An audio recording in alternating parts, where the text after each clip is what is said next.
विज्ञान जूनियर स्तर में आज हम पढ़ेंगे कोशिका तथा कोशिकांगों के बारे में। बच्चों, कोशिका सजीव के शरीर की रचनात्मक और क्रियात्मक इकाई है और प्रायः स्वतः जनन की सामर्थ्य रखती है। यह विभिन्न पदार्थों का वह छोटे से छोटा संगठन रूप है जिसमें वे सभी क्रियाएं होती हैं जिन्हें सामूहिक रूप में हम जीवन कहते हैं। कोशिका का अंग्रेजी शब्द सेल लैटिन भाषा सेलुला शब्द से लिया गया है। यह अर्थ इसका अर्थ होता है एक छोटा कमरा।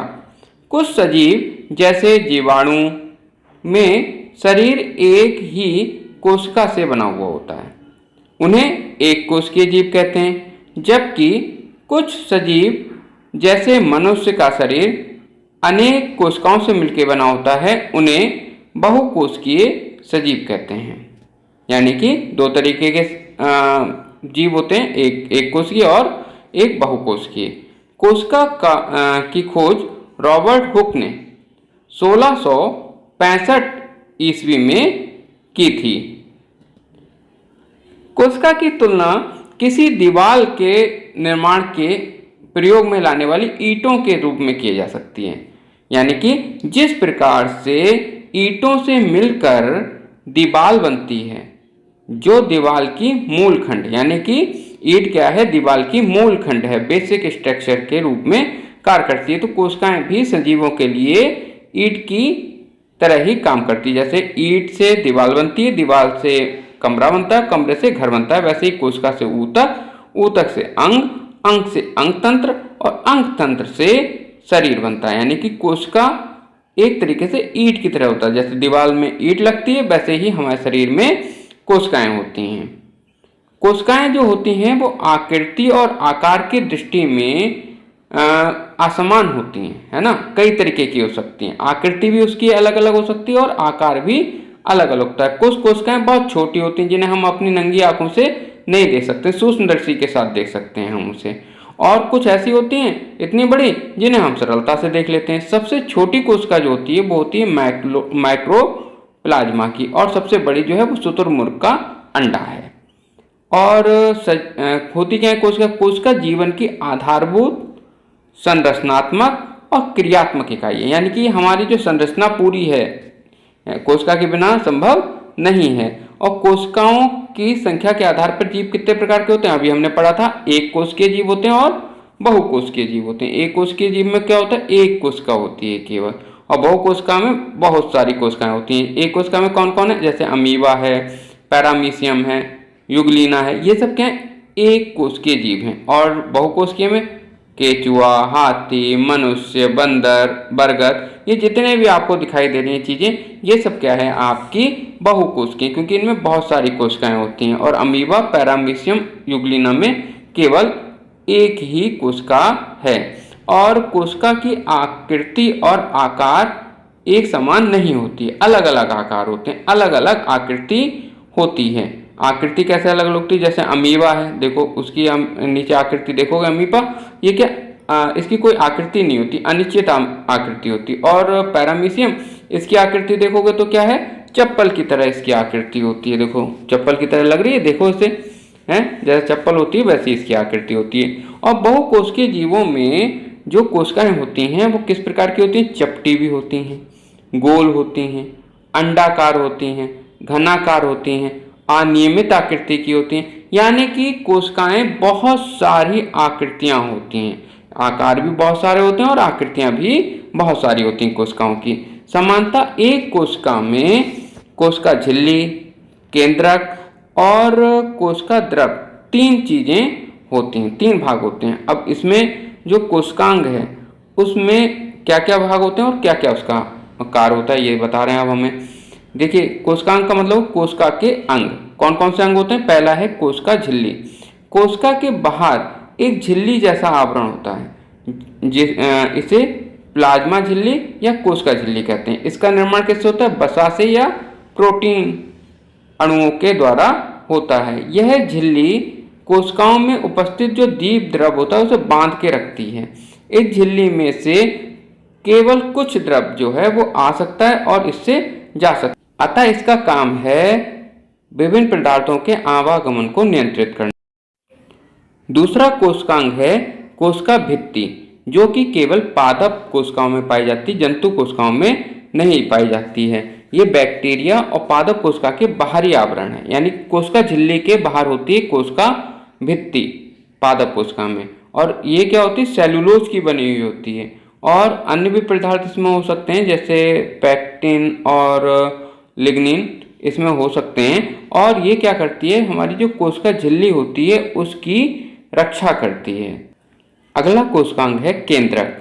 ये क्या होता है, जीव द्रव का केंद्रीय घना भाग केंद्रक कहलाता है। ये कोशिका द्रव से घिरा हुआ होता है और इसकी आकृति छोटी और गोलाकार होती है। यह कोशिका के नियंत्रण केंद्र की तरह काम करता है। केंद्रक की अनुपस्थिति में कोशिका एक अंधे कक्ष के अतिरिक्त कुछ नहीं होती, यानी कि उसमें कुछ भी काम नहीं हो सकता। केंद्रक बहुत महत्वपूर्ण चीज है। केंद्रक जंतु कोशिका के मध्य में होता है और पादप कोशिका की परिधि में होता है। देखिए ये आपकी जो है जंतु कोशिका है और इसमें देखिए ये आपका केंद्रक है। अगला कोशिकांग है कोशिका द्रव। कोशिका में कोशिका झिल्ली के अंदर केंद्रक को छोड़कर जो संपूर्ण पदार्थ होता है वो कोशिका द्रव कहलाता है। केंद्रक और कोशिका झिल्ली के बीच में उपस्थित जो जीव द्रव है उसे हम कोशिका द्रव कहेंगे। इसमें कई प्रकार के कोशिकांग होते हैं, जैसे कि माइक्रोकॉन्ड्रिया, गाल्जिकाए, हरित लवक आदि। अब देखिए माइक्रोकॉन्ड्रिया के बारे में हम लोग पढ़ लें। माइक्रोकॉन्ड्रिया जो होता है कोशिका का एक महत्वपूर्ण कोशिकांग है, क्योंकि यह माइक्रोकॉन्ड्रिया ही है जो सभी कोशिकांगों के बीच में ठीक से काम करने के लिए ऊर्जा प्रदान करती है। माइक्रोकॉन्ड्रिया सभी जीवों की कोशिका का बिजली घर भी कहलाते हैं, क्योंकि माइक्रोकॉन्ड्रिया कोशिका के श्वसन का केंद्र है, यानी सांस लेने का केंद्र। और इसके बाद आया हरित लवक। ये हरित लवक जो होता है वो होती है केवल पादपों में पाया जाता है। यह हरे रंग का होता है, इसी के कारण जो आपके पेड़ पौधे इनका रंग कैसा होता है, हरा होता है। हरित लवक या क्लोरोप्लास्ट एक प्रकार की कोशिकांग है जो सुकेंद्रिक पादप कोशिकाओं में और शैवाल की कोशिकाओं में पाया जाता है। ये प्रकाश संश्लेषण में प्रकाश ऊर्जा को क्या करता है, रासायनिक ऊर्जा में परिवर्तित कर देता है। और पर्णहरित इसका जो रंग है वो क्लोरोफिल के कारण होता है। अगला है हमारा तारकाय। यह मुख्य रूप से जंतु कोशिका के केंद्र के निकट तारे की तरह पाए जाने वाली आकृति होती है। इसके अलावा कुछ कोशिका और कवक में दो जोड़े सेंट्रियोरस यानी कि तारकाय की बनी एक संरचना होती है, इसीलिए इसे डुप्लोसोस, डुप्लो माने दो हो गए ना, दो संरचनाएं, इसे डुप्लोसोस भी कहते हैं। यह खोखली सूक्ष्म बेलनाकार रचनाएं होती हैं। इसके अगला आता है रिक्तिका। यह पादप और जंतु दोनों कोशिकाओं में पाई जाती है। ये पेड़ों में जो होती है बड़ी रिक्ता होती है, एक रिक्ता पाई जाएगी पेड़ों में और वो कैसी होगी, बड़ी होगी। जबकि जंतुओं में क्या होगी, छोटी छोटी अनेक रिक्तियां पाई जाती हैं। और इसके अंदर क्या होता है, पानी होता है, लवक होता है ना। इन पदार्थों का ये संग्रह करके रखती है। देखिए पादप कोशिका की हमने रिक्तिका दिखाई है, ये बड़ी सी जो है ये आपकी नीले रंग की, ये क्या है, यही रिक्तिका है ना। ये इसमें क्या होता है, पानी भरा हुआ है, इसके अंदर क्या है, पानी है। और अगला है गाल्जिकाय। गाल्जिकाय क्या करता है, पदार्थों का संश्लेषण करता है, भंडारण करता है और श्रवण करता है। इसका मुख्य काम है। ये देखिए गाल्जिकाय, ये जो नीचे दिखे ये हैं। इसके आगे आएगा लाइसोसोम। लाइसोसोम क्या करता है, जंतु कोशिका के कोशिका द्रव में पाए जाने वाला आवरण युक्त गोल गोल थैलानुमा जो आपका अंग होता है उसे हम लाइसोसोम कहते हैं। यह अंतः कोशिका में पाचन में मदद करता है। ये कोशिकाओं में पाए जाने पदार्थों का क्या कर देता है, पाचन करता है। जो पदार्थ इसके अंदर आएगा उसका क्या करेगा, पाचन कर देगा। इसका अगले है राइबोसोम।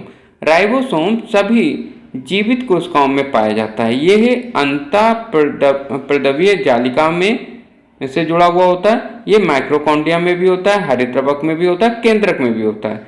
यह प्रोटॉन का संश्लेषण करता है, यानी कि ये अमीनो एसिड से प्रोटीन को बनाते हैं और ये प्रोटीन संश्लेषण में सहायता होती है इसमें। और अंतःप्रद्रव्य जालिका, ये देखिए जालिका जालीनुमा है, इसे कहते हैं अंतःप्रद्रव्य जालिका। ये जालिका जो होती है जटिल जालीनुमा होती है और केंद्रक से जुड़ी हुई होती है अथवा इससे मुक्त रूप में भी पाई जाती है। यह केंद्रक झिल्ली और कोशिका द्रव के बीच में संबंध बना के रखती है और प्रोटीन संश्लेषण में ये क्या करती है, सहायता करती है। ये मुख्य कोशिकांग हैं, इसके अलावा भी होते हैं कुछ। आगे देखते हैं हम पादप कोशिका और जंतु कोशिका में अंतर। पादप कोशिका में क्या होता है, कोशिका भित्ति होती है, जंतु कोशिका में नहीं होती है। पादप कोशिका में हरितद्रवक पाया जाता है, जंतु कोशिका में हरितद्रवक नहीं पाया जाता है। पादप कोशिका में सेंट्रोसोम नहीं होता है, अनुपस्थित होता है, और जंतु कोशिका में उपस्थित होता है सेंट्रोसोम। और पादप कोशिका की रिक्तिका एक होती है और कितनी होती है, बड़ी सी होती है। और जंतु कोशिका में क्या होती है, छोटी छोटी बहुत सारी रिक्तियां पाई जाती हैं। पादप कोशिका में केंद्रक जो होता है परिधि की ओर होता है और जंतु कोशिका में, अधिकांश जंतु कोशिका में केंद्रक जो होता है मध्य में पाया जाता है। तो ये आपके पादप कोशिका और जंतु कोशिका में अंतर हो गया। बच्चों, आज हमने कोशिकाओं के बारे में पढ़ा। आशा करते हैं आपको समझ में आया होगा। अब हम फिर मिलेंगे किसी और वीडियो के साथ। धन्यवाद।